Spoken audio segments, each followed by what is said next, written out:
Vamos ver, pessoal. Se virar para frente, prestar atenção aqui. Então, na aula de hoje, nós vamos falar de um filósofo alemão chamado Friedrich Nietzsche. Ele que viveu de 1844 a 1900, portanto, aí, no século XIX. E para Nietzsche, o ser humano é algo a ser superado. Por que o ser humano precisa ser superado? Ou pelo menos a ideia de ser humano precisa ser superada. Porque ao longo da história, principalmente depois dos gregos de Sócrates e Platão, e também graças ao cristianismo, criou-se uma ideia de ser humano decadente. Um ser humano que rejeita esse mundo, imaginando que rejeitando esse mundo, ele ganhará uma vida melhor, uma vida eterna num outro mundo. Então, para Nietzsche, esse ser humano que rejeita esse mundo está rejeitando a única vida que existe. A única vida que existe é essa agora. A outra é uma invenção. E segundo Nietzsche, uma invenção de escravos. O escravo, por poder não aproveitar a vida neste mundo, ele inventa um outro mundo. E aí o que o escravo faz? Ele diz que aqueles que aproveitam a vida neste mundo, no outro vão para o inferno. E quem sofre neste mundo, no outro vai para o céu. Então isso é uma invenção de escravos, uma moral de escravos ressentidos e recalcados, que com inveja de quem goza a vida nesse mundo, inventa um outro, onde eles poderão gozar, já que não podem aproveitar aqui, já que não pode viver uma vida boa aqui, eles inventam um outro, onde eles vão poder viver. Então isso é uma espécie de existencialismo, um pré-existencialismo, porque vai refletir sobre a existência humana, e para Nietzsche, a existência humana se resume a essa vida, não tem outra. E se você não aproveitar essa vida, não vai ter outra. Essa é a sua única chance de você aproveitar e gozar a vida. Gozar aqui não é no sentido sexual, apesar de estar envolvido também no sentido sexual. Porque as pessoas acham que gozar tem a ver com aproveitar.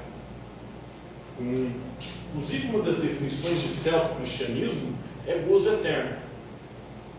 Ou seja, ir para o céu é viver uma idade de plenitude, de prazer sem fim. Imagine como é que é um gozo eterno, né? É algo meio epilético. Voluntarismo. Voluntarismo por quê? Porque ele vai destacar o papel da vontade. Para a gente, a nossa vontade ela precisa ser satisfeita. Diferentemente do que prega o cristianismo, do que pregava Sócrates e Platão, que diziam que nós devemos dominar a nossa vontade, ou reprimi-la, nós devemos, na verdade, satisfazê-la. Porque na nossa vontade está a vontade de potência, a vontade de viver, a vontade de aproveitar essa vida aqui, que é a única vida que nós temos. E não negá-la. Porque quando a gente nega, a gente se transforma num ser humano decadente, um ser humano frustrado, um ser humano ressentido, um ser humano recalcado, um ser humano castrado. Então o cristianismo diz que tudo neste mundo é menos importante do que está no mundo após a morte. Então esse mundo aqui não vale nada. Esse mundo aqui é dominado pelo pecado. E se você se render a esse mundo, no outro você vai se fuder. No outro você vai se lascar, porque você vai para o inferno. E tem gente que já está experimentando esse inferno aqui, né? Esse calor. Imagina como é que é o calor do outro, né? Esse aqui já está infernal. Diz também que devemos nos afastar do que parece importante nessa vida e tentar transcendê-la. Ou seja, a gente tem que afastar de tudo dessa vida aqui, porque toda essa vida nos leva ao pecado. E a gente tem que buscar as coisas do alto, do céu, de Deus, diz o cristianismo, renunciando e negando essa vida. Mas ao fazer isso, nós nos afastamos da própria vida. E a única vida que nós temos é essa, aqui. A outra é uma invenção de escravos, recalcados e ressentidos. Escravos que não podem viver uma vida boa nesse mundo, não podem aproveitar esse mundo, então inventaram um outro onde eles poderiam usar a vida. A ideia de ser humano do cristianismo nos enfraquece, nos castra, nos adoece, segundo Nietzsche. E além do mais, Deus está morto. Segundo Nietzsche, Deus está morto e quem matou Deus fomos nós. O cadáver dele está exposto. Todos podemos ver. Por que Deus está morto? Aí veio foram e fizeram o filme Deus não está morto, né? Para tentar rebater o Nietzsche.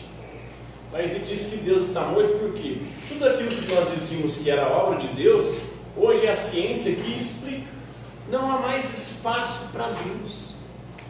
Isso começa com Kant. Quando Kant diz que é impossível conhecer a Deus, Nietzsche vai dizer o seguinte: se é impossível conhecer porque justamente ele não existe. Kant havia dito que é impossível conhecer a Deus porque está além da nossa possibilidade, porque nós só podemos conhecer aquilo que nós podemos perceber com os nossos sentidos. Eles é uma maldição da paladar e olfato. E como não dá para perceber Deus com nenhum desses sentidos, então não dá para conhecer a Deus. Deus está para além da nossa razão. E aí Nietzsche vai dizer que Deus não está para além da nossa razão. Deus, na verdade, é uma invenção da nossa razão, para poder justificar o injustificável. Então nós devemos superar essa ideia limitadora, que é a ideia de Deus. Devemos superar a ideia limitadora, que é a ideia de ser humano, desse ser humano decadente, fraco, escravo, castrado. Ele escreveu uma obra chamada Assim Falou Zaratustra. E o Zaratustra é um profeta, inspirado no Zoroastro, como profeta que fundou o zoroastrismo, uma religião persa. Ele viveu entre 628 e 551 a.C., também conhecido como Zaratustra, né? Ele fundou uma religião baseada na luta do bem e do mal. O Zaratustra do Nietzsche coloca-se para além do bem e do mal. É um super-homem, um homem que superou a própria humanidade, ou a visão do ser humano decadente. O Zaratustra desce da montanha depois de ficar muito tempo refletindo, negando essa vida. Aí ele atinge a iluminação lá, ele percebe: peraí, eu estou renunciando à única vida que eu tenho, então eu vou voltar lá. Vou profetizar, vou falar para todo mundo que eles estão desperdiçando a única vida que tem, em nome de uma outra vida que não existe. Ele já começa encontrando um sábio ali, um eremita, os dois já travam um diálogo, e a partir dali eles não se entendem, um ri do outro, e Zaratustra continua e vai profetizando que Deus está morto, profetizando que construiu-se uma ideia de ser humano decadente, fraco, e que nós devemos buscar o super-homem, o homem além do homem, o homem além do bem e do mal, porque o bem e o mal não passam de invenções humanas para nos limitar. São valores históricos e culturais que mudam com o tempo. Então não existe um bem e um mal absoluto. E essa construção de bem e mal recente dos gregos e do cristianismo para cá é uma noção decadente que castra e que impede a gente de viver a única vida que existe, que é essa vida agora. Então ele busca subverter aí os valores antigos, uma transvaloração de todos os valores, porque todos os valores antigos e medievais eram valores decadentes, porque baseados na religião cristã que nega essa vida, porque baseados na filosofia de Platão que nega esse mundo, o mundo das ideias, o mundo inteligível. Então, segundo ele, o cristianismo blasfema contra a vida.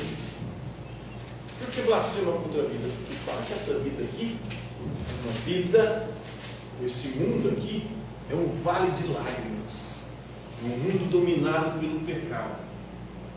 E para Nietzsche isso é uma visão completamente doentia. Por quê? Porque fazem as pessoas ficarem loucas, ficarem neuróticas, ficarem surtadas, na expectativa de uma outra realidade que para ele não existe. Para ele a única realidade que tem é essa. Então o ser humano é uma corda estendida entre o animal e o super-homem, né?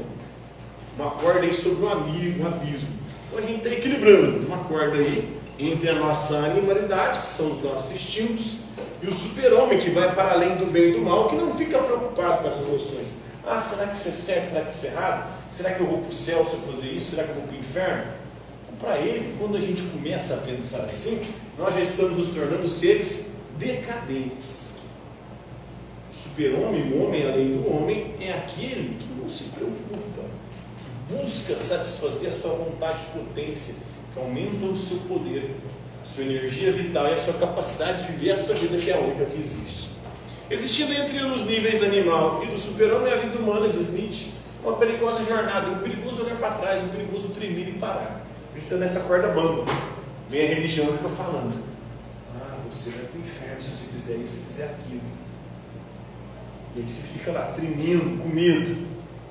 Então isso é algo decadente para Nietzsche. Isso é algo doentio. E depois o Freud, no século XX, vai mostrar como essa perspectiva é fonte da maior parte das neuroses. Por quê? Porque faz com que a gente negue as nossas pulsões. A pulsão sexual, a pulsão de morte, de destruição. Nós somos animais também violentos. Né? Então nós negamos esse mundo real e dizemos que há um outro mundo real fora desse. Não, o mundo real é esse. Os valores cristãos negam esse mundo, né? E para eles precisam ser superados. Algumas religiões e filosofias insistem que o mundo real mais importante existe em algum lugar. Para Platão, o mundo das ideias é inteligível, o cristianismo é o céu. Nietzsche considera isso um mito, uma invenção de escravos. O escravo, por não poder aproveitar esse mundo, inventa outro, onde lá ele vai aproveitar. O céu vai ser onde o escravo vai ter uma vida eterna, um prazer pleno, uma felicidade plena ao lado de Deus. Porque aquilo não pode ter isso. Aqui o escravo só sofre, só se lasca, só se fode. Então é um mito que de modo trágico nos impede de viver inteiramente agora nesse mundo que é o único mundo que existe. Para Platão, tudo neste mundo, até a beleza, é apenas uma soma das formas ideais e perfeitas do outro mundo, o mundo inteligível, o mundo das ideias. O cristianismo considera essa vida como uma mera precursora da mais importante vida após a morte. Né? Esse mundo aqui é um vale de lágrimas. Nós estamos aqui, segundo o cristianismo, para sofrer. E o sofrimento vai ser importante, porque o sofrimento vai nos conduzir à salvação, à vida eterna no céu. Então, se você viver uma vida de gozo, aproveitar aqui essa vida, na outra você está fudido, e na céu. Então, aqui você tem que renunciar aos prazeres deste mundo, porque os prazeres deste mundo são pecaminosos. Se você seguir esses prazeres, você vai para o inferno. Na outra vida você está lascado. O cristianismo. Já para o Nietzsche, não. A única vida que tem é essa aqui, então aproveita ela o máximo possível. Porque se não aproveitar ela, acabou. Não há outra. Então essa é a filosofia do Nietzsche, esse filósofo alemão aí do século XIX. Aborado, hein?